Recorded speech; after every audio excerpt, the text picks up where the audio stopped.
آ جاؤ آگے آ جاؤ.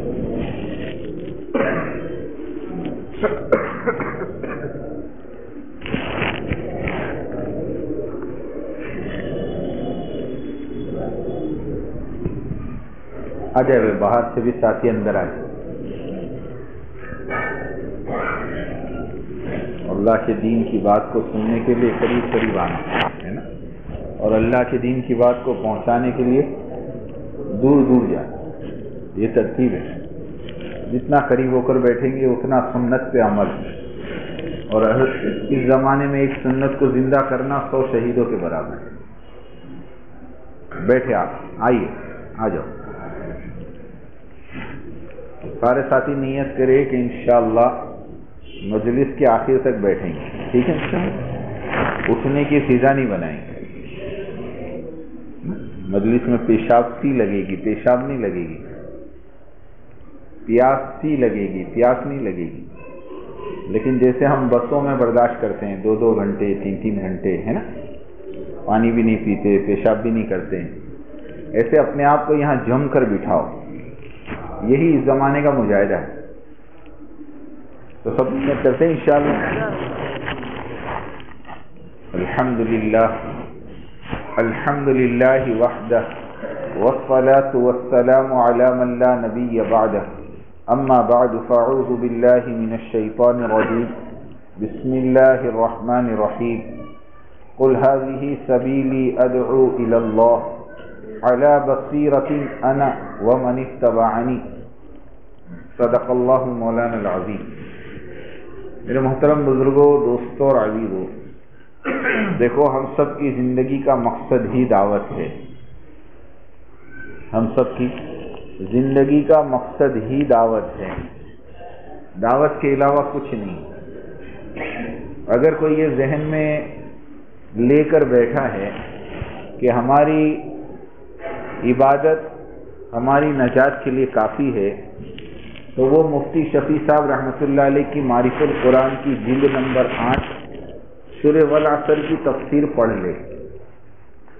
پکی بات کر رہا ہوں, کیونکہ سورہ والعصر کے اندر اللہ رب العزت نے زمانے کی قسم کھا کر کہا ہے کہ انسان خسارے میں ہے. انسان خسارے میں ہے, مگر وہ جو ایمان لائے, نیک عمل کرے, حق کی دعوت دے, اور اس پر جو تکلیف آوے اس پر صبر کرے. کہ خسارے سے نکلنے والے وہ لوگ ہیں جو یہ 4 کام کریں. ایک تو ایمان لاوے, دوسرے نیک اعمال کریں, تیسرے حق کی دعوت دے, اور چوتھے جو تکلیف آوے اس پر صبر کرے. اس سورت کی تفسیر میں حضرت مفتی شفیع صاحب رحمۃ اللہ علیہ جو معرف القرآن جنہوں نے لکھی ہے, جو مفسر قرآن ہیں, انہوں نے صاف ایک پیراگراف لکھا ہے کہ اس امت کا اپنے عمل کی اصلاح کر لینا یہ اپنی نجات کے لیے کافی نہیں ہے. اگر آپ کو وشواس نہیں ہے تو آپ کتاب کھول کے دیکھ لو. اس امت کا اپنے عمل کی اصلاح کر لینا یہ اپنی نجات کے لیے کافی. کیوں کہ قرآن تو اور اللہ تو خسارے سے نکلنے کے لیے 4 سبب بیان کریں, اور تم یوں سمجھو کہ میں 2 کر کے نجات پا لوں گا. یہ کیسے ہو سکتا ہے؟ یہ کیسے ہو سکتا ہے جب اللہ خود قرآن میں کھول کے کہہ رہے ہیں کہ زمانے کی قسم انسان خسارے میں ہے, اور زمانے کی قسم کھانے کی وجہ یہ بنی کہ کسی زمانے والا اپنے زمانے کو اس سے مستثنا نہ سمجھے. قیامت تک آنے والا ہر زمانہ اور ہر زمانے کا انسان یہ خسارے میں ہے. ہاں, اور اس خسارے سے نکلنے کے 4 سبب ہیں. سن لو میری بات کان کھول کے, کہ سب سے پہلے ایمان ہے کہ اللہ رب العزت اس آدمی کو تو کبھی معاف نہیں کریں گے جس کے دل میں رائی کے دانے کے برابر بھی شرک ہوگا. یہ تو اللہ کا فیصلہ ہے. ان اللہ لا یغفر, اللہ تعالیٰ اس کو معاف نہیں کریں گے. کس کو؟ شرک کو، ان یشرک بہ ویغفر ما دون ذلک لمن یشاء، شرک کے علاوہ جس کو چاہیں گے اللہ معاف کر دے گا. ہاں کہتے ہیں نا ایک شوہر اپنی بیوی کی غلطیاں تو معاف کر سکتا ہے مگر بے وفائی معاف. غلطیاں تو معاف ہو سکتی ہے، بھول تو معاف ہو سکتی ہے، لیکن اگر وہ بیوی اپنے شوہر سے بے وفائی کرے، بولو غیرت مند شوہر اس کو برداشت کرے گا؟ ایسے اللہ فرماتے ہیں دیکھو تمہاری ساری غلطیاں میں معاف کر دوں گا، تمہارے گناہ سمندر کے جھاگ کے برابر ہو اور تمہارے گناہ آسمانوں تک ڈھیر لگ جائیں، قسم خدا کی ایک مرتبہ، صرف ایک مرتبہ کہہ دو رب اغفر لی، میں سارے گناہوں کو منہدم اور سارے گناہوں کو صاف کر دوں. التائب من الذنب کمن لا ذنب لہ، گناہوں سے توبہ کرنے والا تو ایسا ہے جیسے گناہ کیا ہی نہیں. کلکم خطاؤن، تم سارے کے سارے گنہگار ہو. خیر الخطائین التوابون، تم میں بہترین گنہگار وہ ہے جو توبہ کرنے والا. گناہ تو معاف ہے، بلکہ ایک روایت سناؤں گا آپ کو عجیب لگے گا. حدیث کی ایک روایت ہے کہ اگر ساری دنیا کے انسان فرما بردار بن جائیں اور ساری دنیا کے انسان گناہ کرنا چھوڑ دیں، بتاؤ کتنی اچھی بات ہے. ارے اچھی بات ہے کہ نہیں کہ دنیا سے گناہ ختم ہو جائے؟ مگر اللہ رب العزت فرماتے ہیں اگر ساری دنیا کے انسان فرمانبردار بن جائیں اور ساری دنیا کے انسان گناہ کرنا چھوڑ دیں تو اللہ رب العزت ایک نئی مخلوق کو پیدا کریں گے جو گناہ کر کے معافی مانگے گی، کیونکہ اللہ کو گناہ کر کے معافی مانگنا پسند ہے. تو گناہ تو انسان کی فطرت میں ہے، گناہ تو انسان کی خمیر میں ہے، اور انسان کو عربی میں بشر کہا ہے، اور بشر اس کو کہتے ہیں جس کے اندر شر آیا کرتا ہے. قرآن کہہ رہا وَنَفْسٍ وَمَا سَوَّاهَا فَأَلْهَمَهَا فُجُورَهَا وَتَقْوَاهَا قَدْ أَفْلَحَ مَنْ زَكَّاهَا وَقَدْ خَابَ مَنْ دَسَّاهَا. انسانوں کے جان کی قسم کھا کر اللہ رب العزت فرماتے ہیں ہم نے ان کے اندر فجور بھی رکھا، ہم نے ان کے اندر تقویٰ بھی رکھا. جس نے اپنے آپ کو پاک کیا وہ کامیاب ہو گیا، جس نے اپنے آپ کو پاک کرنے سے محروم رہا وہ ناکام ہو گیا. علماء فرماتے ہیں دیکھو اس آیت میں فجور پہلے ہے، تقویٰ بعد میں ہے. کیوں کہ فجور بغیر محنت کے آتا ہے اور تقویٰ محنت سے آتا ہے. فاجر بننے کے لیے کوئی محنت نہیں ہے، متقی بننے کی محنت ہے. گناہ کرنے کی کوئی محنت نہیں ہے، نیکی کرنے کی محنت ہے. تو اللہ رب العزت ساری غلطیاں اور سارے گناہ معاف کریں گے، لیکن شرک کو انہ من یشرک باللہ فقد حرم اللہ علیہ الجنہ، جس کے دل میں اور جو اللہ کے ساتھ کسی کو شرک کرے گا اللہ نے جنت اس پر حرام کر دی. وَمَأْوَاهُ النَّارُ، جہنم اس کا ٹھکانہ. اس لیے پہلا تقاضا یہ اِلَّا الَّذِينَ آمَنُوا، اپنے دل کو شرک سے پاک کرو، اللہ کے غیر سے پاک کرو. یہ ہماری محنت کی بنیاد ہے دوستو، محنت کی بنیاد ہے. ہم لوگ ابھی تک دھوکے میں ہیں. حضرت فرماتے ہیں 100 سال ہو گئے تبلیغ کا کام کرتے ہوئے، 100 سال کی محنت کے بعد ہم وہاں پہنچے ہیں جہاں پر کفار مکہ پہلے سے تھے. ہم وہاں پہنچے ہیں جہاں کفار مکہ پہلے سے تھے. اللہ اکبر. کیا مطلب کہ کفار مکہ تو پہلے دن سے یہ کہہ رہے تھے کہ کرتے اللہ ہیں، کرتے اللہ ہے، مگر یہ 360 کے ذریعے سے کہ یہ بت روزی کا ہے اور یہ بت سفر کا ہے اور یہ بت بارش کا ہے اور یہ بت گرمی کا ہے اور یہ بت سردی کا ہے اور یہ بت اولاد کا ہے اور یہ بت دکانوں کو وہ سجانے کا ہے. کہ 100 سال کے بعد ہمارا یقین یہاں پہنچا کہ کرنے والی ذات اللہ کی ہیں، مگر میری دکان، مگر میری کھیتی. آپ کو معلوم ہے مگر کتنا خطرناک ہے؟ ہاں اسی مگر کو اٹھا کر میں ایک جملے میں فٹ کرتا ہوں تو آپ کو اس کی سنگینی کا احساس ہوگا کہ ایک بیوی اپنے شوہر سے یوں کہہ دیں کہ تم میرے شوہر ہو مگر کیا سمجھو گے؟ ارے بتاؤ، ایک بیوی اپنے شوہر سے یوں کہہ رہے ہیں کہ یہ 3 بچے جو ہمارے گھر میں کھیل رہے نا یہ آپ ہی کے ہیں، لیکن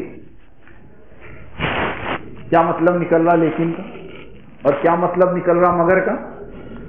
ارے بولو، دماغ گھومے گا نہیں گھومے گا؟ تو جب ہم اپنی بیوی سے اس کے جملے میں مگر اور لیکن برداشت نہیں کرتے تو اللہ کیسے برداشت کرتا ہو؟ کیسے برداشت کرتا ہو؟ سوچو تو صحیح، سوچو تو صحیح۔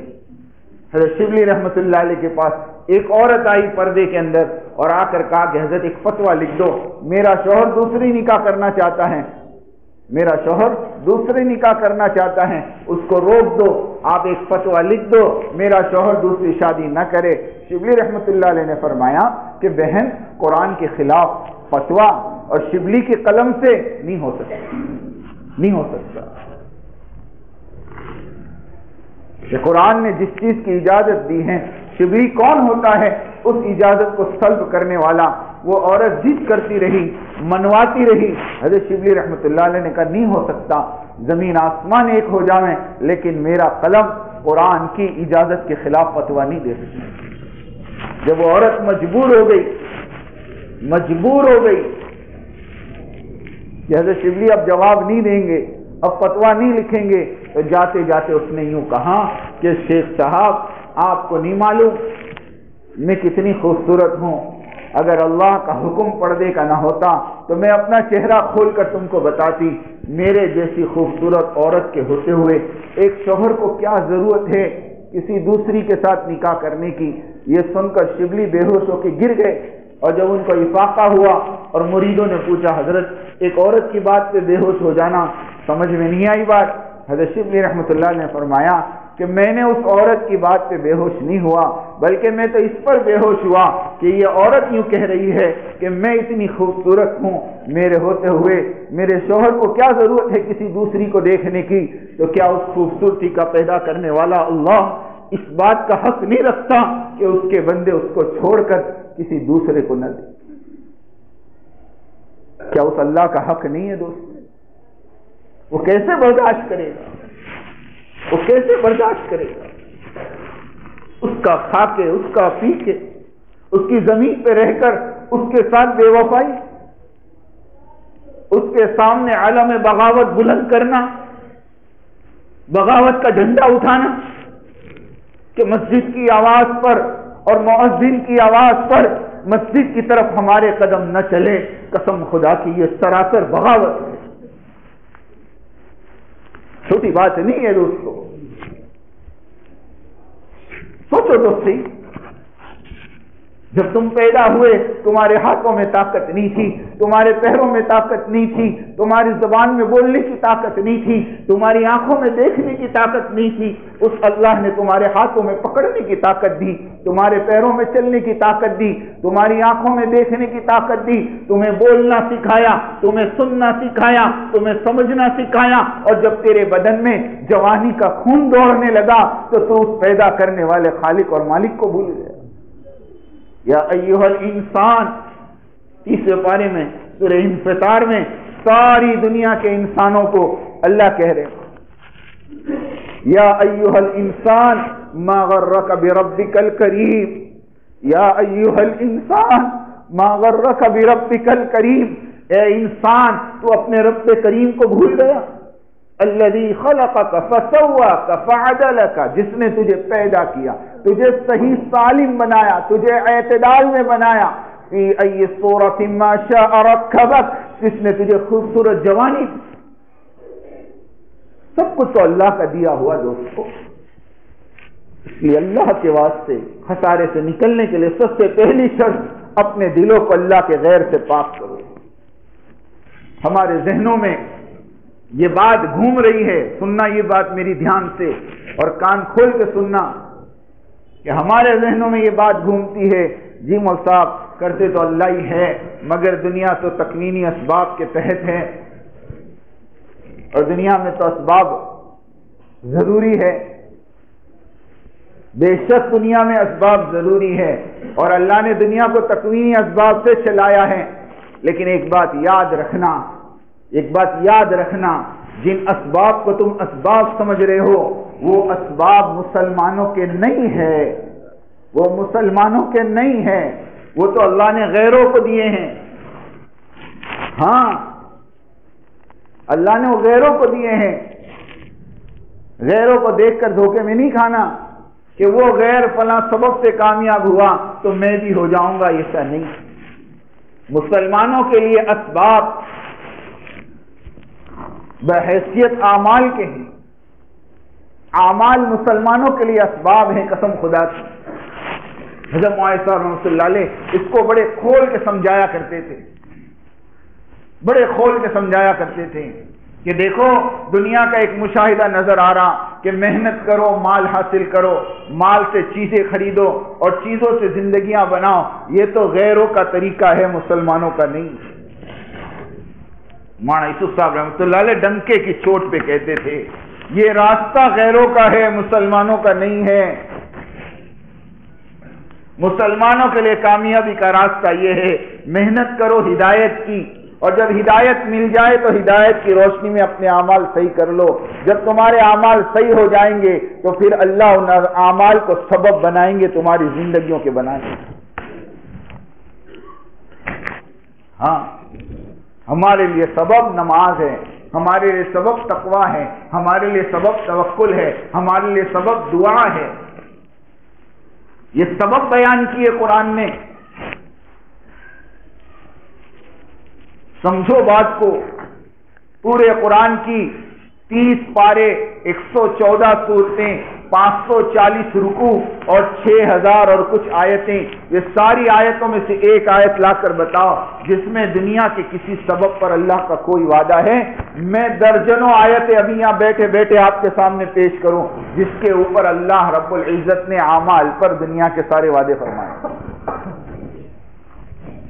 وَأْمُرْ أَهْلَكَ بِالصَّلَاةِ وَاصْطَبِرْ عَلَيْهَا لَا نَسْأَلُكَ رِزْقًا، تم اپنے اہل و عیال کو نماز کا حکم کرتے رہیو، خود بھی نماز پر قائم رہیو، ہم آپ سے روزی کموانا نہیں چاہتے، روزی تو ہم آپ کو دیں گے۔ ارے ہے کہ نہیں؟ وَكَأَيٍّ مِّن دَابَّةٍ لَّا تَحْمِلُ رِزْقَهَا، زمین پر جتنے جاندار چلتے ہیں ان میں سے کوئی اپنی روزی اٹھا کر نہیں رکھتا، اللہ یرزقها، اللہ ان کو روزی دیتے ہیں، وَإِيَّاكُمْ، اور تم کو بھی اللہ ہی دیتے ہیں۔ صاف صاف بات ہے۔ وَلَا تَقْتُلُوا أَوْلَادَكُمْ خَشْيَةَ إِمْلَاقٍ، تم اپنی اولادوں کو غریبی کے ڈر سے قتل مت کرو، نحن نرزقهم، تمہارے بچوں کو ہم روزی دیں گے، وَإِيَّاكُمْ، اور تم کو بھی تو ہم ہی دیتے ہیں،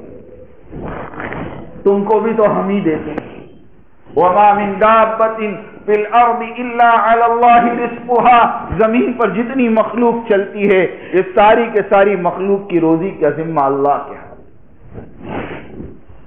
سب میں قرآن کی آیتیں پڑھ رہا، کوئی دوسری کتاب کی نہیں پڑھ رہا۔ تو یہ بات تو اپنے ذہنوں میں بٹھا لو کہ سارے اللہ کے وعدے حکموں کے ساتھ ہیں، سارے وعدے حکموں کے ساتھ ہیں، سارے وعدے حکموں کے ساتھ ہیں۔ اللہ کے حکم کو پورا کرنا یہی کامیابی ہے۔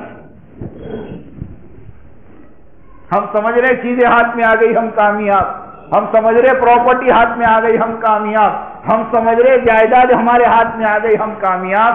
ارے مسلمانوں، اپنے قرآن کو پڑھو، پچھلی قوموں کے واقعات اللہ نے کھول کھول کے بیان اسی لیے تو کیے تھے کہ تم اس دھوکے میں نہیں پڑتے کہ جن مال کے اندر تم کامیابی سمجھ رہے ہو قارون کیوں ناکام ہوا، جن حکومت کے اندر تم کامیابی سمجھ رہے ہو فرعون کیوں ناکام ہوا، جن ڈگریوں میں تم کامیابی سمجھ رہے ہو حامان کیوں ناکام ہوا، جن سرداریوں میں اور جن کرسیوں میں تم نے کامیابی سمجھی ہے، بتاؤ تو صحیح ابو جہل اور ابو لہب کیوں کامیاب نہیں ہوئے؟ کھلی کھلی بات ہے دوستو، اس لیے اللہ کے واسطے اپنے دلوں میں یہ بات بٹھاؤ، کرنے والی ذات اللہ کی ہے، اور اللہ کے یہاں کرنے کے ضابطے اعمال ہے، اسباب نہیں ہے۔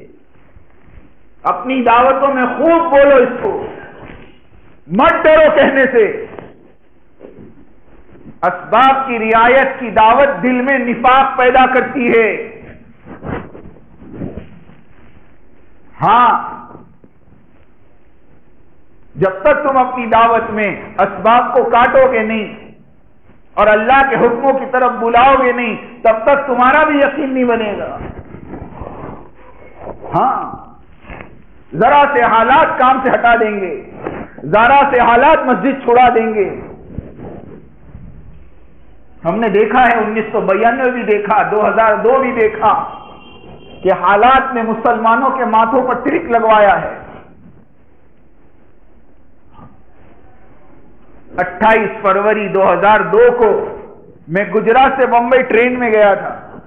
میرے ساتھ کچھ میرے ساتھی تھے جو ہمارے یہاں شادی میں آئے ہوئے تھے، سارے کے سارے شرٹ ٹی شرٹ اور پینٹ میں تھے۔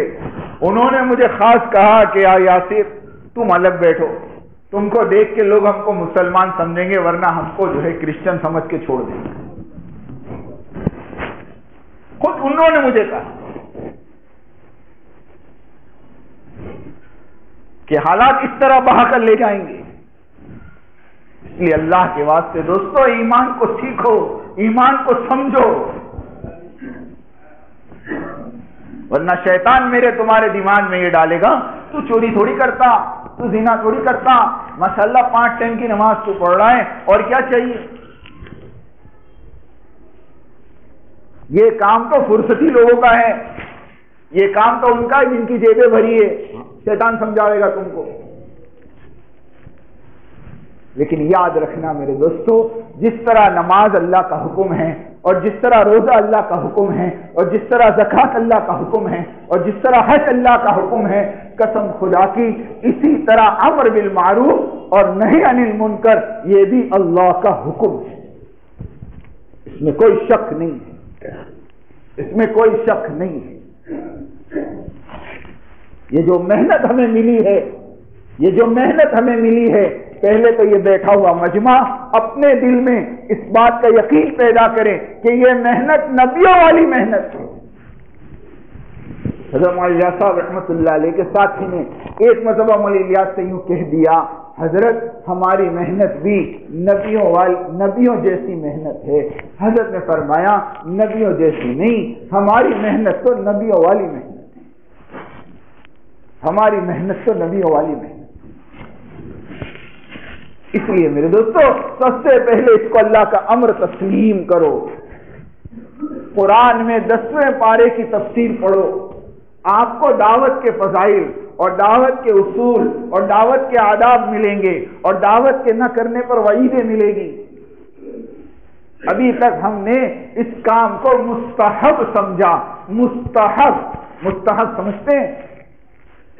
ہاں، اثر سے پہلے کی 4 سنت کے ساتھ میرا تمہارا جو معاملہ، اور عشاء سے پہلے کی 4 سنت کے ساتھ جو میرا تمہارا معاملہ، وہ معاملہ تبلیغ کے ساتھ ہے۔ اجی پڑھ لو تو ثواب ہے، نہ پڑھو تو کوئی گناہ تھوڑی، کر لو تو ثواب ہے، نہیں کرو تو کوئی گناہ تھوڑی ہے۔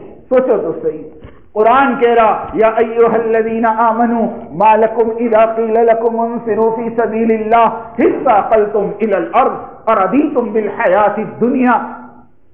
اے ایمان والو، جب تم سے کہا جاتا ہے کہ اللہ کے راستے میں نکلو تو تم زمین پر چمٹ جاتے ہو اور دنیا کی زندگی پہ راضی ہو جاتے ہو۔ عجیب بات، قرآن تو صاف کہہ رہا انفروا خفافا وثقالا، ہلکے ہو یا بھاری نکلو اللہ کے راستے، ہلکے ہو یا بھاری نکلو۔ اور سنو، نہیں نکلو گے قرآن کہتا ہے الا تنفروا يعذبكم عذابا الیما، اگر تم نہیں نکلو گے اللہ تم کو دردناک عذاب دیں گے اور تمہاری جگہ دوسری قوم کو لا کر بٹھا دیں گے۔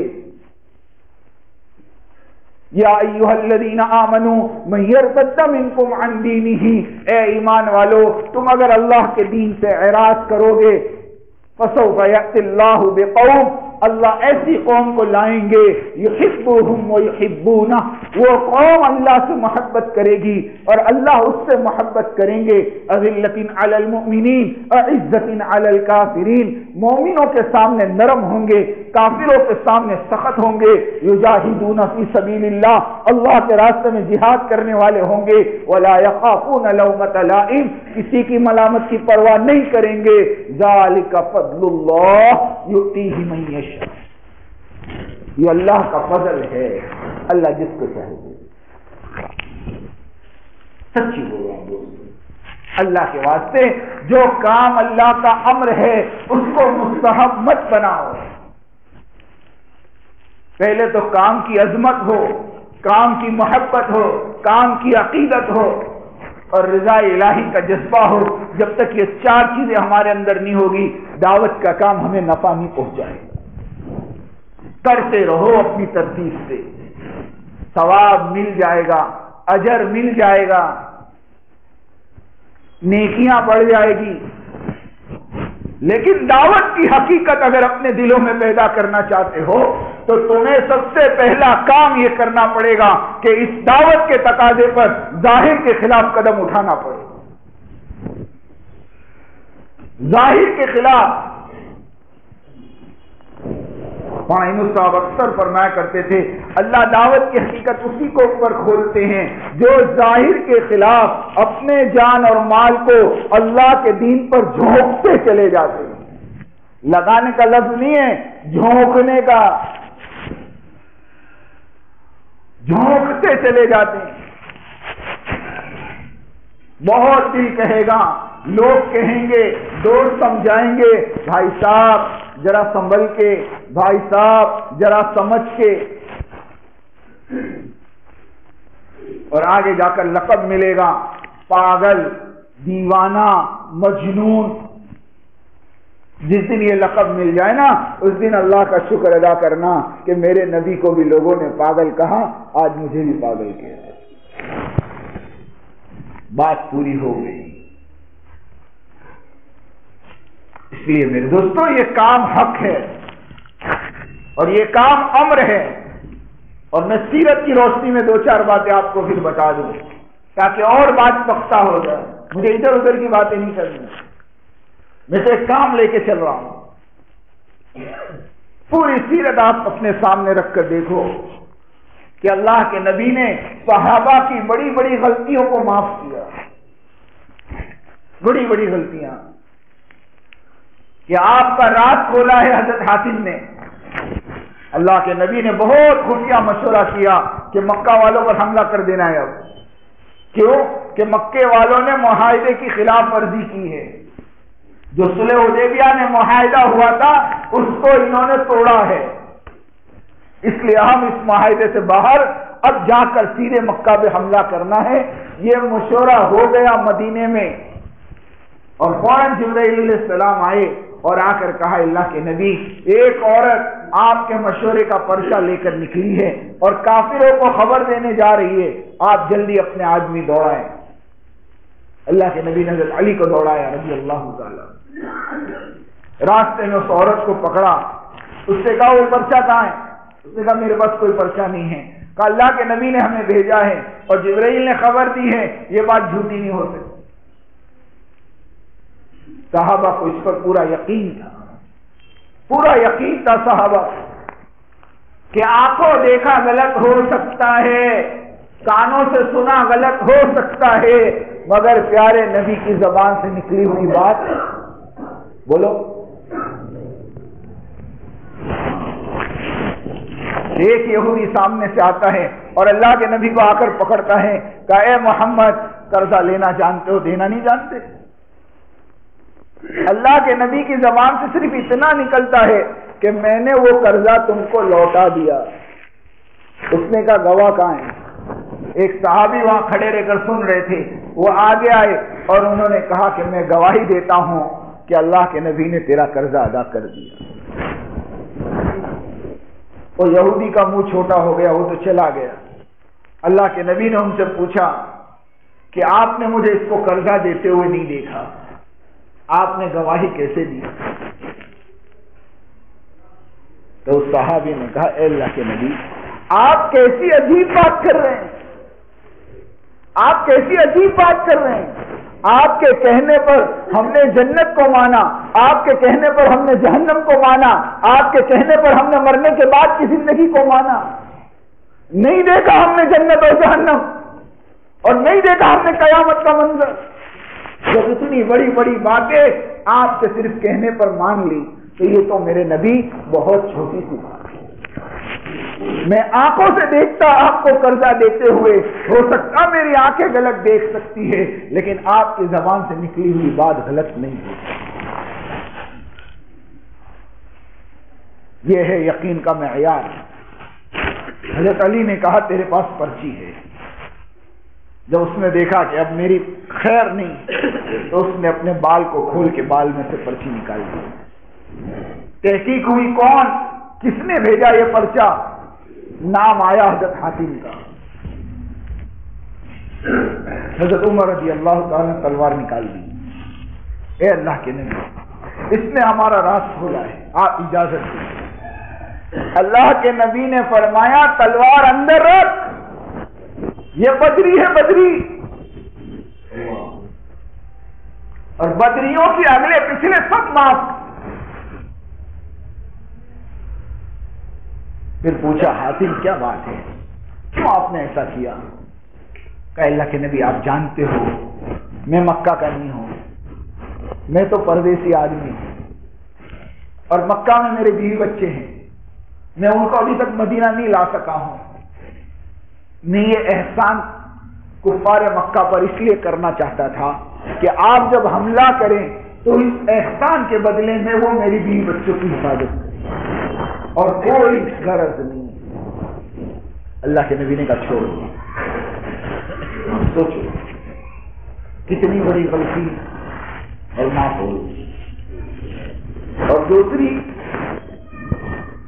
آپ صلی اللہ علیہ وسلم کی پاک بیوی اور ہماری امی حضرت عائشہ رضی اللہ تعالی عنہا پر تہمت لگی ہے زنا کی، جس کو واقعہ عفق کہتے ہیں۔ اسلام کا سب سے عجیب حصہ ہے یہ سیرت کا۔ اس تہمت والے واقعے میں منافقوں کا ساتھ دینے والے کون؟ حضرت مصطح، حضرت حسان، دو صحابی ہیں جو حالات سے متاثر ہو کر منافقوں کے ساتھ ہو گئے، اور شاید دونوں کے دونوں بدری ہیں۔ اب سوچو حالات کس کو کہتے ہیں کہ جب صحابہ حالات سے متاثر ہو سکتے ہیں تو اس وقت کے لوگوں کے متاثر ہونے میں کیا شک ہے؟ اب سوچو تو صحیح کہ جب مولانا سید ابو الاعلی مودودی کا فتنہ کھڑا ہوا تھا، حضرت مولانا الیاس صاحب رحمۃ اللہ علیہ کا زمانہ تھا، یہ جماعت اسلامی جب شروع ہوئی تھی تو ابو الاعلی مودودی غالباً یہ دیوبند کے فارغ ہیں، انہوں نے اپنے فرقے کی جب بنیاد ڈالی تو ہمارے کام کے دو بڑے بڑے ذمہ دار، ایک علی میاں ندوی علیہ الرحمہ اور ایک مولانا منظور نعمانی، مولانا سجاد نعمانی کے والد صاحب، جنہوں نے اپنی پوری زندگی نظام الدین بنگلے والی مسجد میں گزاری۔ مولوی الیاس اور ان کی دینی دعوت کتاب لکھنے والا یہ آدمی، بتاؤ کتنا زبردست دائی ہوگا۔ اور علی میاں ندوی کو آپ کیا سمجھتے ہو؟ شیخ العرب والعجم، عربوں نے ان کو اپنا شیخ مانا ہے، اور یہ سب کے پیر ہیں، یہ سب ان کے خلاف خلیفہ ہیں۔ ہاں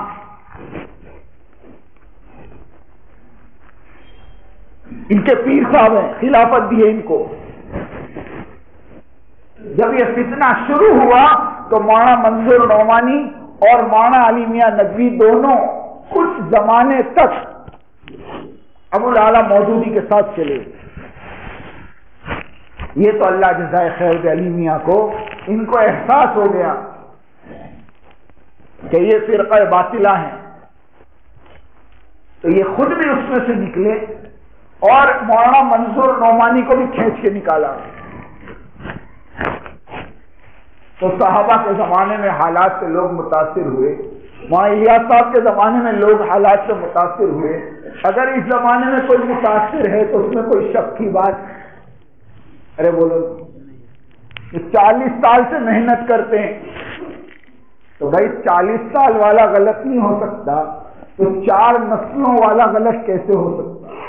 مجھے جواب دو۔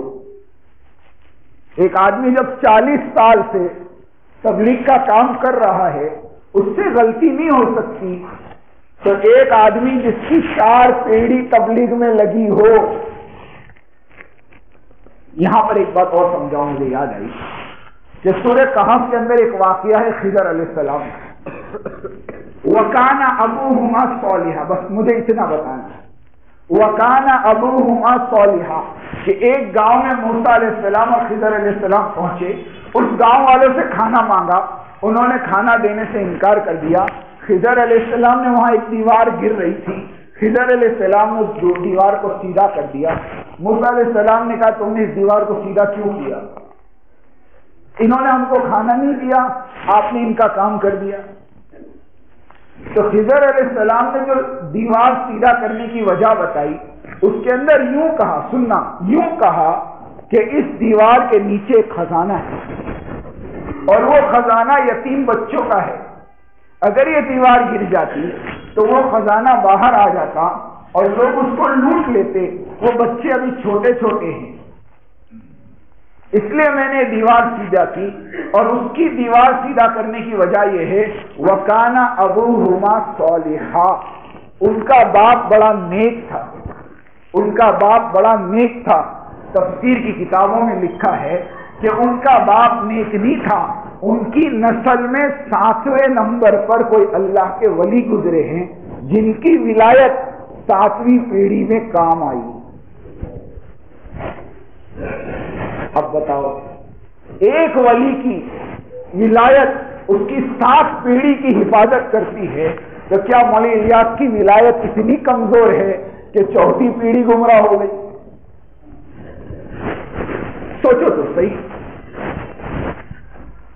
تو میں یہ کہہ رہا تھا حالات سے متاثر ہر زمانے میں لوگ ہوئے ہیں، اس لیے ان سے گھبراؤ مت، بلکہ اس بات پہ جمو۔ اور اپنی بات پہ میں واپس آتا ہوں کہ یہ 2 صحابی جنہوں نے منافقوں کا ساتھ دیا بہتان میں، لیکن جب معاملہ کھل گیا اور آسمان سے پورا کے پورا رکوع حضرت عائشہ رضی اللہ تعالی عنہ کی بارات میں ظاہر ہو گیا، تو کیا ہوا؟ ان دونوں کے بارے میں اللہ کے نبی نے کیا فیصلہ کیا؟ کہ ان دونوں کو معاف کر دے، بلکہ معاف کرنے کے بعد قرآن کی آیت اتری کہ نبی جی آپ اپنے ابو بکر سے کہیے کہ آپ جو مصطفیٰ پر خرچ کرتے تھے نا اس کو نہ روکیں۔ تو ابو بکر رضی اللہ تعالیٰ نے اس آیت کے اوپر یہ فیصلہ کیا کہ پہلے میں جتنا مصطفیٰ پر خرچ کرتا تھا اب اس کا ڈبل کروں گا۔ بتاؤ، رات کھولنے والے کو معاف، عائشہ رضی اللہ تعالیٰ عنہ کے اوپر بہتان لگانے والے کا ساتھ دینے والے کو معاف۔ لیکن آگے چلو، مکہ فتح ہو چکا ہے، قبیلے کے قبیلے مسلمان ہو رہے ہیں، اور اسلام کا سب سے آخری غزوہ اللہ کے نبی کا، اور اس کا نام ہے غزوہ تبوک، اور 30,000 آدمی اللہ کے نبی کے ساتھ جہاد میں جانے کو تیار، کہ رجسٹر میں ان کا نام لکھنا بھی دشوار۔ اب وہ 30,000 کے سامنے اگر 3 نہ جاوے تو بولو کفایت پوری ہوئی کہ نہیں؟ ارے ہم کہتے ہیں نا فرض کفایہ ہے کہ جنازے کی نماز 4 آدمی پڑھ لے تو ہو جاوے، ایک صاحب یوں کہنے لگے کہ کام فرض کفایہ ہے، 8-10 آدمی کر لے تو ہو جاوے.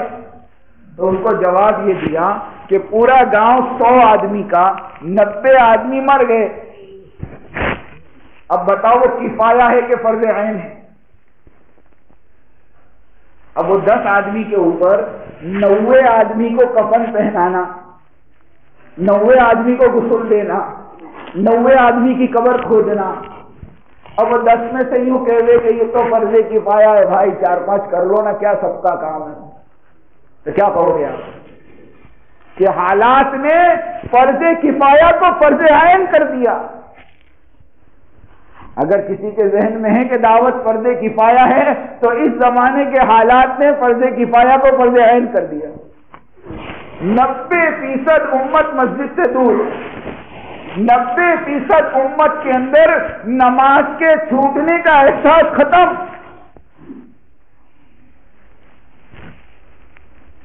ہاں کہ جمعہ پڑھی تو کچھ ملا نہیں، اثر چھوڑی تو کچھ گیا نہیں.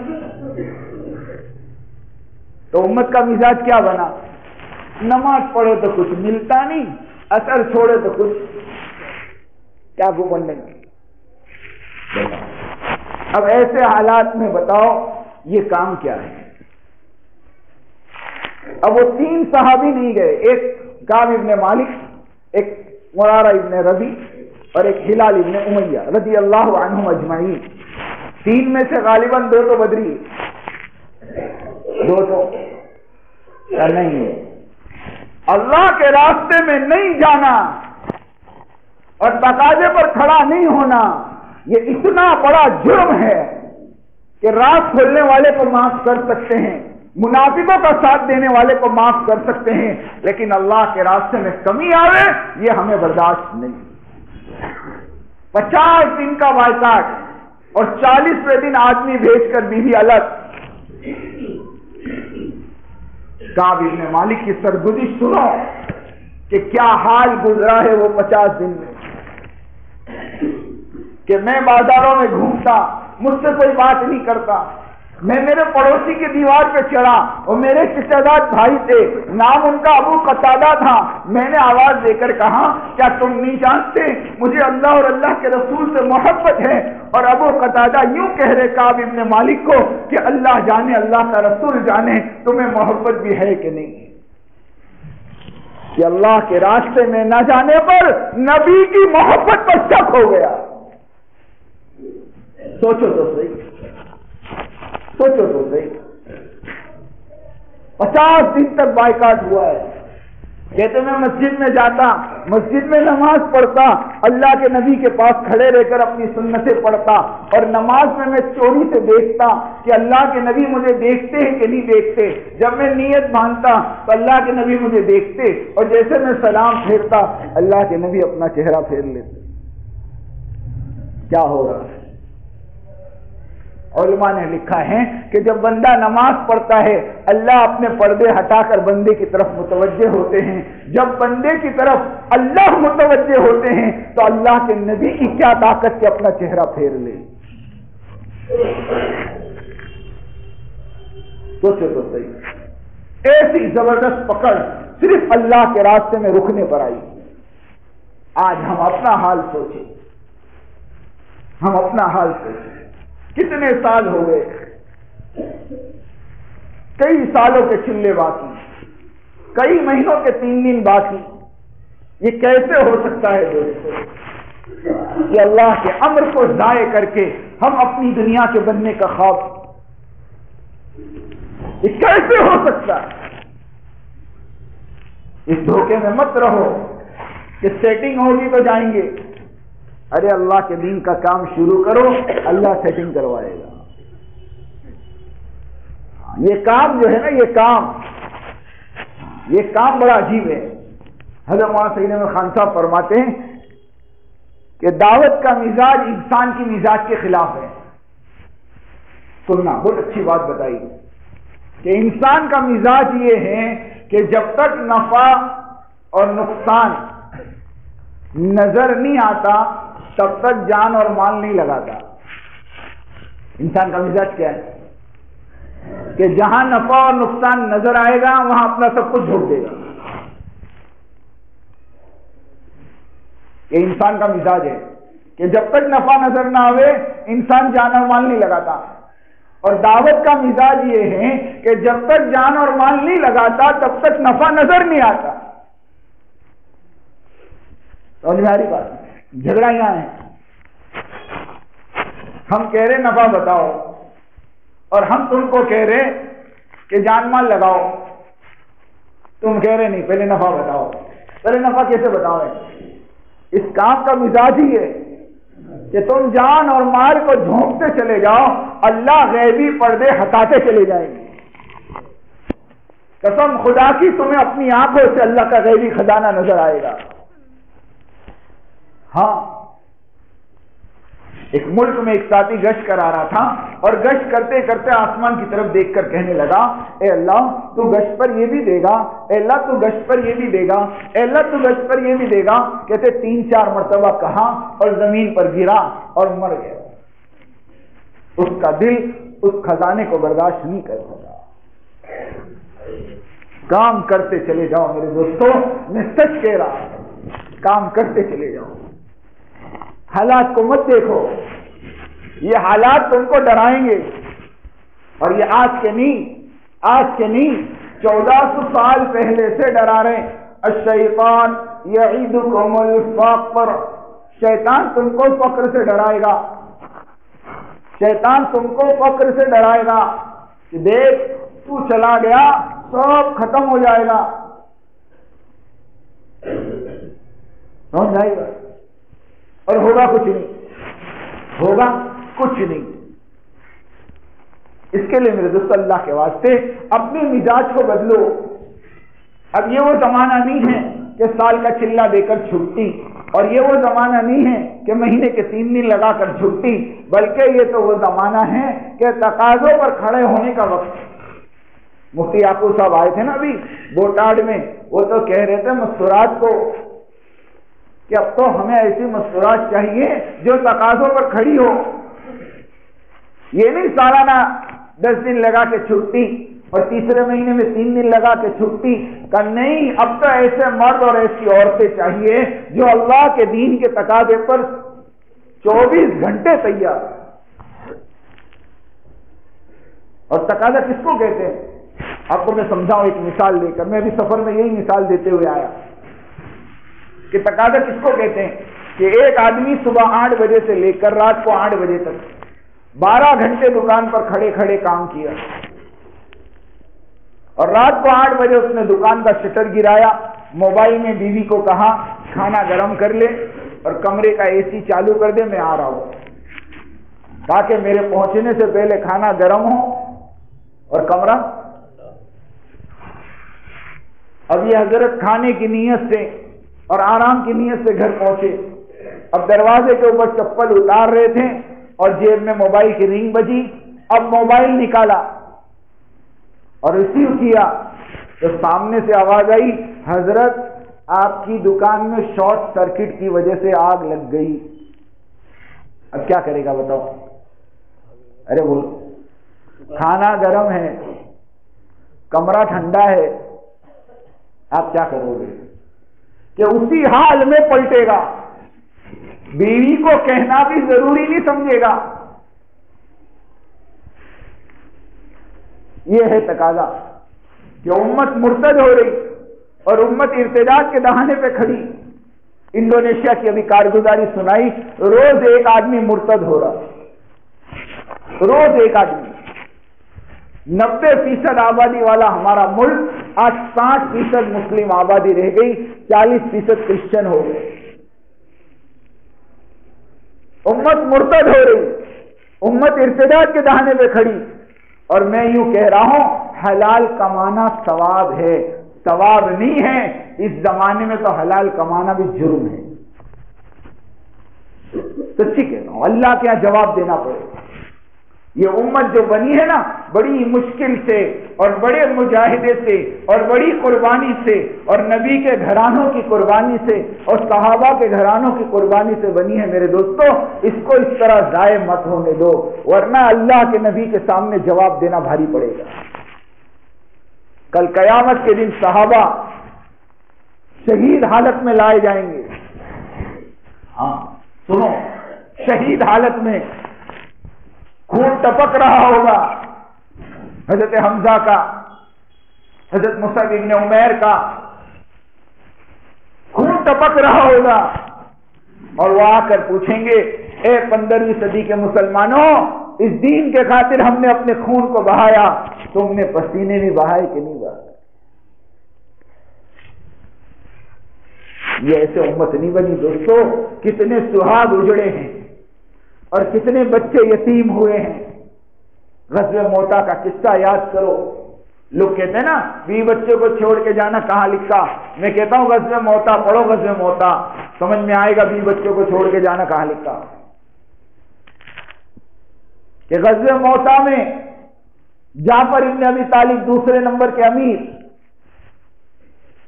زید بن حارثہ کو امیر بنایا، کہ یہ شہید ہو جائے تو جعفر ابن ابی طالب، اور یہ شہید ہو جائے تو عبداللہ ابن ہے، اور یہ شہید ہو جائے تو مسلمان جس کو چاہے اس کو۔ ایک آدمی مجھے سوال کرنے لگا کہ تم کہتے ہو 1995 میں 3 امیر بنے، تو 3 امیر کہاں سے ہے؟ میں کہا غزوہ موتا سے ہے۔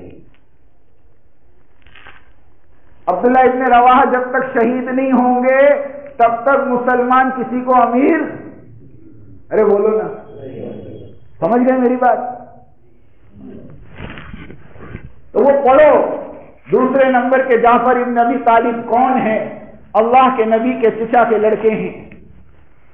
وہ ابو طالب جس نے پوری زندگی ساتھ دیا، ایمان نہ لانے کے باوجود ان کے سگے بیٹے حضرت علی کے سگے بھائی 7 سال کی جماعت میں حبشہ گزار کر آئے۔ کتنے سال کی جماعت؟ 7 سال حبشہ میں رہ کر آئے، اور جب وہاں سے واپس آئے مدینے میں، اور اللہ کے نبی نے ان کو غزوہ موتا میں بھیجا، غزوہ موتا میں بھیجا، اور غزوہ موتا کا منظر اللہ کے نبی مسجد میں بیٹھ کر دیکھ رہے ہیں۔ اور جب جعفر ابن ابی طالب شہید ہو گئے تو اللہ کے نبی اپنی جگہ سے اٹھے اور سیدھے جا کر جعفر ابن ابی طالب رضی اللہ عنہ کا دروازہ کھٹکھٹایا، تو حضرت اسماء بنت عمیس ان کی بیوی آٹا گوندھ رہی۔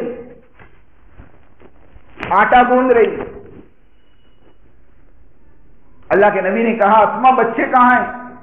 تو عبداللہ عون اور محمد کھیل رہے تھے۔ فوراً اللہ کے نبی کی آواز سن کر دوڑتے ہوئے آئے۔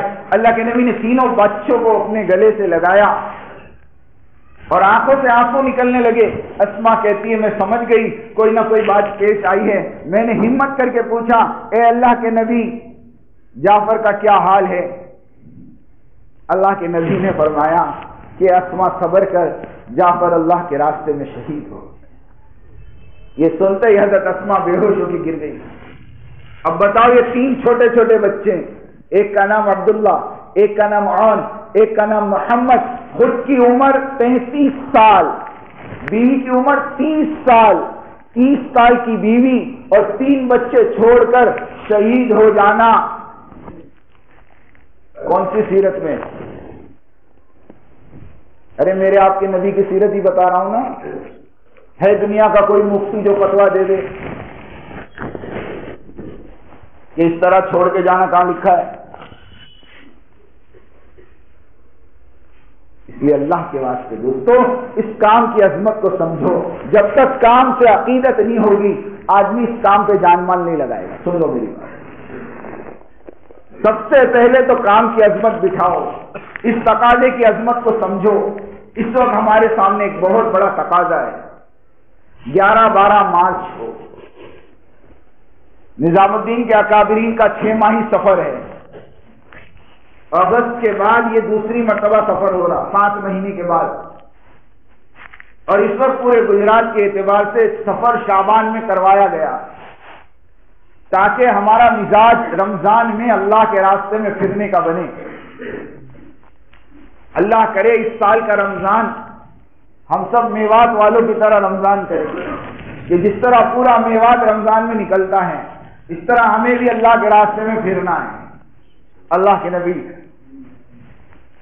بلکہ قرآن کی آیت ہے وَمَنْ أَحْسَنُ قَوْلًا مِّمَّنْ دَعَا إِلَى اللَّهِ وَعَمِلَ صَالِحًا. یہاں قول سے مراد دین ہے، دین، کہ اس سے اچھا دین کس کا ہو سکتا ہے جو دعوت اور عبادت کو جمع کرے. تو یہ بہت اچھا موقع ہے 10 شعبان یعنی 10 مارچ کو 4 مہینے کی جماعت لے کر اللہ کے راستے میں پھرنا. اس کے لیے اب اس مجمع میں سے پہلے تو انفرادی بتاویں. دیکھو مہربانی کر کے تھوڑا سا صبر کرے، آ جاؤ. انفرادی بتاوے کہ 4 مہینے کی جماعتیں لے کر انشاءاللہ ہم اپنی مسجد سے بنائیں گے. 4 مہینے کی جماعت جو مقامی ساتھی پہلے وہ بتاؤ. نارول سے ایک جماعت 4 مہینے کی شاکر بھائی کے ساتھ. ٹھیک ہے شاکر بھائی؟ ارے بولو تو صحیح. ہاں نعیم بھائی کہ شاکر بھائی جائیں گے؟ شاکر بھائی کہاں ہے؟ نہیں بیٹھو بولو. ایک جماعت نارول کی ہو گئی. اور بتاؤ. اور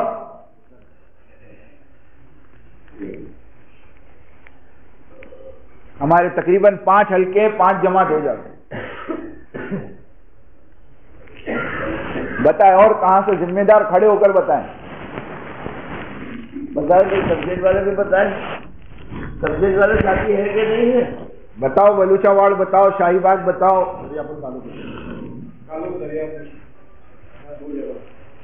کالو پور کی ایک اور دریا پور کی ایک. ایسا بولو. کس کے ساتھ؟ فرشتوں کے ساتھ کہ جناتوں کے ساتھ؟ بتاؤ. یہاں بیٹھے ہوئے جائیں گے نا بھائی. فرشتے اور جنات تو آنے کے نہیں. دیکھو یہ بات ابھی پورے گجرات کے اعتبار سے الحمدللہ ایک چیز سامنے آ گئی کہ جب تک ذمہ دار تیار نہیں ہوتا جماعت تیار نہیں ہوتی. صاف بول رہا ہوں میں تو. اور میں گنا سکتا ہوں پورے 2021 کی جماعتیں. موڑاسا نے محنت کری جماعت بن گئی.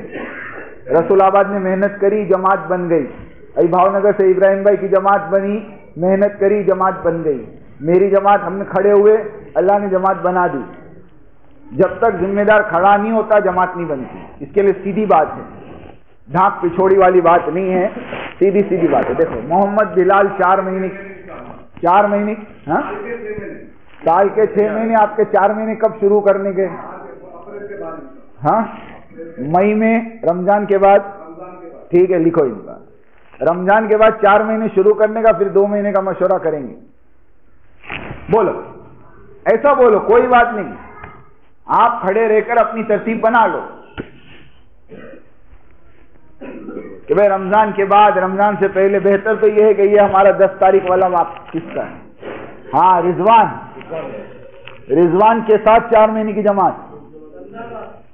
تمہاری جماعت پکا؟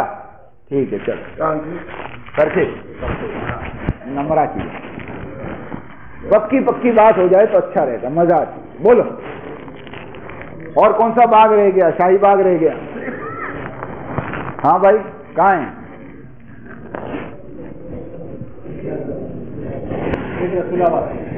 رسول آباد سے. کس کے ساتھ جوئیں گے؟ طلحہ بھائی عمران بھائی کے ساتھ. تمہارے بھائی نا بڑے عمران بھائی کے ساتھ. دیکھو ڈاکٹر صفوان جماعت میں، طلحہ بھائی جماعت میں جا کے آئے. اب انشاءاللہ عمران بھائی کے ساتھ جماعت بنائیں گے. اچھا ایک چھوٹی سی تقاضا یہ ہے، اذان ہو رہی، چلے کی جماعت اپنے کو بنانی. کوئی تاریخ طے کری؟ کون سی 15 جنوری کی 15 کہ فروری کی 15؟ فروری کی 15 تو ماشاءاللہ مسجدوں سے بنے گی. 1 فروری سے لے کر 10 مارچ تک ماشاءاللہ بھاؤ نگر سے بھی جماعت بن رہی ہے. ہم لوگ نے نوساری اور سیلواس مل کے ایک ضلع الگ کیا وہاں کی جماعت ہر جگہ سے ماشاءاللہ جماعتوں کی ترتیب بن رہی ہے. تو ہماری آپ لوگوں سے گزارش ہے کہ 1 فروری سے ایک مخلوق جماعت چلے کی بن جاتی جو اس اجتماع کی محنت میں یہاں چلتی. اس سے پہلے بھی بہت کوشش کی لیکن وہ جماعت قابو میں نہیں آتی. لیکن اس کو چھوڑنا بھی نہیں. اس مرتبہ ہمت کر لو کچھ ساتھی، چاہے ہر حلقے کا ایک ساتھی ہو، وہ جماعت 1 تاریخ سے تیار ہو جائے. بولو کون ہے اس کے لیے مرد مجاہد؟ بولو ہے کوئی ذمہ دار کہ انشاءاللہ میں محنت. دیکھو اگر اس اجتماع سے 5 جماعتیں 4 مہینے کی بنے گی اس کو اجر ملے گا. 10 بنے گی تو 10 کا اجر ملے گا. محنت ہوگی تو جماعتیں بنیں گی. ہے ایسا کوئی؟ بولو. یہ مت تو میرا چلہ لگ گیا. چلہ تو سب کا لگ گیا. نیا سال ہے نا، نیا چلہ چاہیے.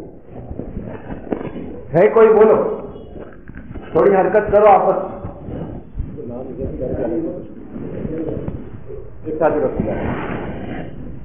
مضبوط چاہتی چاہیے طلحہ بھائی، ایک ساتھی کر لو. اور ایسے کر لو، نارول سے ایک، سرکیز سے ایک، بلوچا وارڈ سے ایک، شاہی باغ سے ایک. نام سے بعد میں کر لیں گے تشکیل کر. نارول سے تو ہو جائے گی. نارول سے 2 ساتھی. دیکھو ٹھیک ہے نا نعیم بھائی؟ کالوپور والے بھی اچھا لگے. سرکیز سے بولو. سرکیز سے شمیم. کہاں ہے شمیم؟ 2 ساتھی کریں گے. ایک کا خیال ہی نہیں ہے. کیا ایک ساتھی تم کہاں ہو؟ نہیں وہ باتیں کر تشکیل اس کی کر رہے، وہ تمہاری تشکیل کر دے گا. ایک ساتھی چلے کا ملے گا 1 فروری سے. کس سے؟ صابر سے. چل. اور مستورات کے اعتبار سے بھی 10 دن کی.